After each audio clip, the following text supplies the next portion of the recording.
Hey Bookends! Welcome to a 10-minute book review. I'm 10. So today's book review is going to be on a book by Rebecca Markus. If you recall, she is the author of the very first review that we... Is it the very first review? I think it's the very first review. It is, yeah, the very first review that we did on this channel. Was it the second? Well, one of our earlier on reviews that we did on this channel, she wrote a wonderful book back then. This is another wonderful book from her. It is The Needle Worker's Baby. Once again, Rebecca Markus.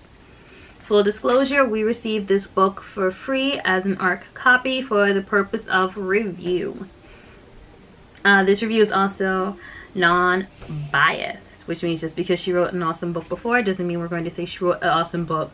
This time, each book is based on not the author themselves or the writing style itself, but on the book itself. So even if we have a favorite author, if the book doesn't live up to the standards that we feel exceptional, then it won't be graded in a way that is exceptional. So we like to start off every book with a star point, as in out of 10 stars. How many stars did this book honor? We also like to give a rating. So if this is a movie or a TV show, it would be PG-13, PG, what is it? So for a star point, this book is a 10 out of 10. We're going to explain why. I should say I'm going to explain why, because Tu's not here. But we're going... I keep saying we, and it's me right now. So I'm going to explain why later on in the video. Also, too, as a rating, this is a PG. So jumping right on in. The book stars Jolene. When you first open the book, she's saying that she got shot. And you're like, wait, what? The book says it's about a suburban wife in the 60s. How does a suburban wife in the 60s get shot? So, yeah, it starts off, the book starts off running.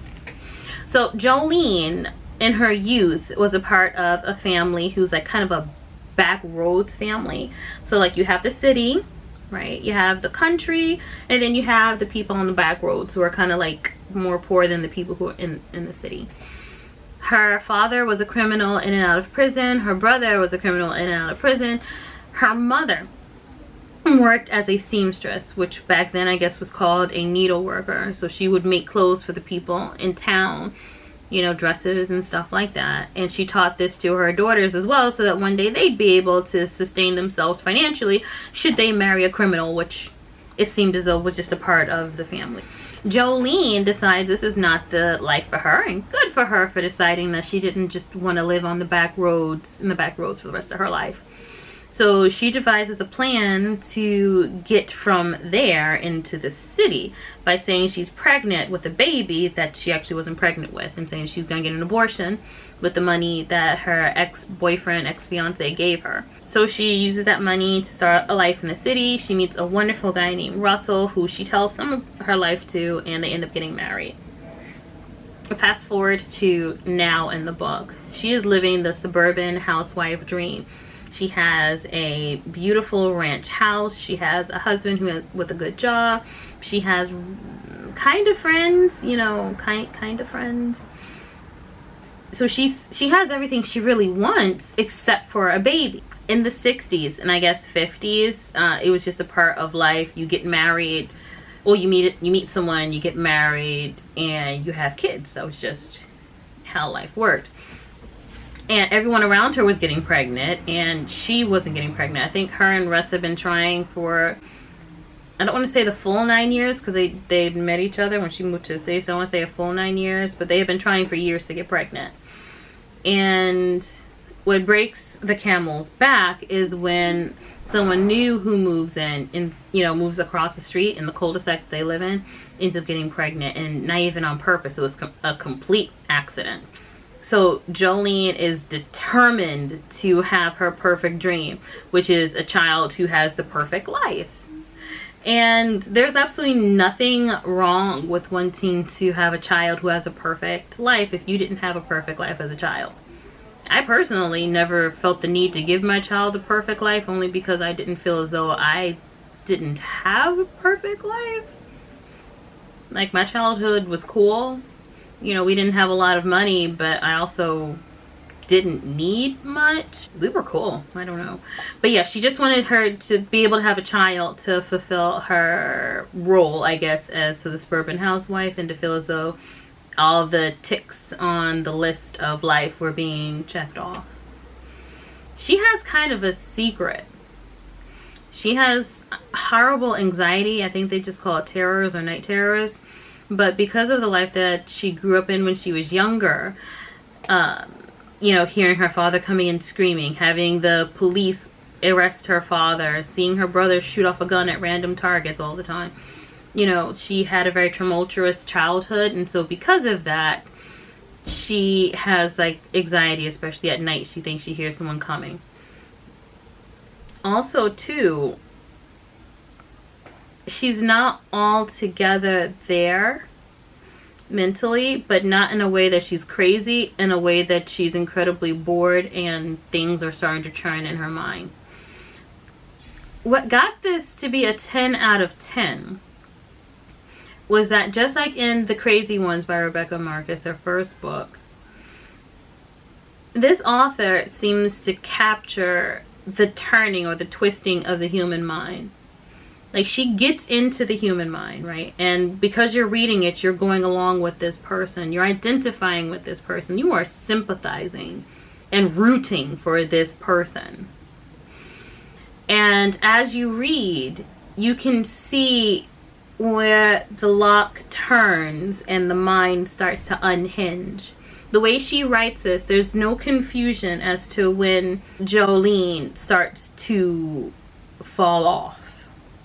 Right? And you're there with her, and you're hoping that she doesn't fall off, but you can see why she's falling off, because she's under so much societal pressure to be pregnant and to have a child. Not just societal pressures, but pressures from her husband. She doesn't want to disappoint her husband, even though he loves her like completely. He completely loves her. She doesn't want to disappoint him, but she also lies needlessly so she can get attention. Like, there was one time she lied and said that she had a miscarriage when she was never pregnant. She was never pregnant. But she wanted the attention from her husband. And she also told that to her best friend, her new best friend, the woman who moved in across the street. So she also told it to her new best friend so she can get sympathy from her. So she lies needlessly. She steals needlessly, but I think the theft is for the sake of thrills, because her husband makes good money. He works at a bank, so he makes good money, and so there was no need for her to steal, but she was doing it anyway. But she did it anyway. She's just kind of unfulfilled. So, story time. When I married my husband, he was already past the age of party time, kind of. You know, like the clubbing age, the clubbing stage, the drinking age, the drinking stage. He was already past all that when I had met him. And I was much younger, but I had no interest in those kind of things. So even before we got married, we knew that once we got married, like the moment after we got married, we wanted to start our family. We didn't want to start a family, of course, before marriage, because we wanted to have a child in a stable environment. So once we were set up, we decided we wanted to have a child. Like, right off the bat, we knew. So we were doing everything biologically necessary to have a child. And for 2 years, I could not get pregnant. Just couldn't do it. Would not happen. My body was like, nah, bruh, not you. Not today. You don't need to be a mom. Now, fortunately for me, this was back, you know, in early 2000s. So, not early, mid 2000s. So I didn't have to worry about societal pressure saying you need to be pregnant because you got married. First comes love, then comes marriage, then comes 10 with a baby carriage. Like, there were no societal pressures. In fact, there were more societal pressures to say, you need a career, so you really shouldn't be getting pregnant. But I put pressure on myself because I wanted a child. Like, I wanted that little person in my life. And I remember there was a time I was just so depressed. Like, when you want a baby, like when you seriously want a baby, if you've never experienced this, I'm gonna let you know how it goes. Like, when you seriously want a baby and you have been trying for years to have a baby, and you're doing everything biologically sound to have a child, you're even taking hormones, you're, you know, looking at the calendar, you're looking at your ovulation schedule, you even looking at the moon, like, is it full tonight? Is it full? Like, if you're doing everything possible to have a child, and each time you take a pregnancy test, your body was like, no, there's a betrayal within you. There are two types of betrayals that go on within you. There is a physical betrayal, which says, I am well. I don't have cancer. I don't have diabetes. I don't have anything that should be stopping my body from biologically producing a child. Why can't I have this kid? My body is betraying me. And then there is the mental betrayal that says, well, maybe you're just not a good enough person. Like, maybe you're just not good enough to be a mom. There's something that you're doing. What are you doing? Are you not drinking enough water? Are you not walking enough? Are you not praying hard enough? Are you not sleeping enough? And so you have these two hardships coming at you that are all you. And that can drive you insane. Like, I was so pissed off that I couldn't get pregnant. I was so mad. I was mad. I was hurt and I was mad. I even saw a pregnant cat outside. I'm like, how did the cat get pregnant and I can't get pregnant? I was on the bus going to work and I saw a pregnant 13-year-old, 14-year-old. I'm like, how can this person who's probably just got their period 2 months ago be pregnant? And I can't get pregnant. I even saw this one woman who was yelling at her son, like cursing the little boy out. He was like a little boy. He was like maybe two or three. Little tiny legs. Maybe not even 3, maybe 1 or 2, because he had these little tiny legs and he was small enough to be carried. And she was yelling at him, cursing him out because he wasn't walking quick enough, and she wasn't even holding his hand. He was like behind her and she wasn't even holding his hand. She wasn't looking back or anything, just yelling at him, cursing him out. And I'm thinking, I could be a better mother than this. I would never curse my baby out. And so when that little, I would never be like, okay, well, you just gonna walk. No, I would carry that little person with their little legs. I was so mad. I was so mad with life. I even said one night in my head, you know, if I see a pregnant man, I'm going insane. Now, of course, men can't get pregnant. So I was just saying this in my head. This is back in what, 2010 maybe, 2009, 2010. I was just saying this in my head. No lie.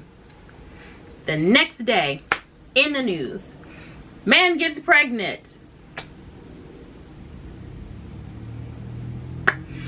I felt like I was at a breaking point mentally because I wanted this so bad. And it seemed like people who wouldn't normally be pregnant were pregnant. Even my best friend, who wasn't planning on getting pregnant, got pregnant. And I'm just like, why is this happening to me? I started hating myself so much that I was taking it out on my husband. I was kind of like, don't touch me. I don't want to talk to you. I have a broken body. I just want to be left alone.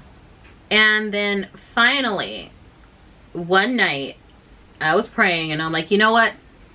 I'm not pregnant because I would make a horrible mom. I just know it. There is something in me that I don't even know is in me that would make me a horrible mom. And that's why I'm not able to get pregnant. I just have to come to terms with it. I don't know what that thing is, but it exists. The next day, I had in my mind, just take a pregnancy test.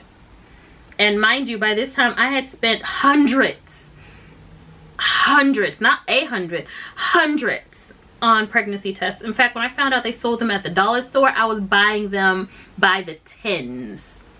So 20, 30, I was buying them by the tens, checking twice a day to see if maybe the one in the morning, maybe the 2 I took in the morning weren't showing the pregnancy hormones. And so maybe if I take it in the afternoon, oh, okay, I'm gonna take 2 more tonight just in case.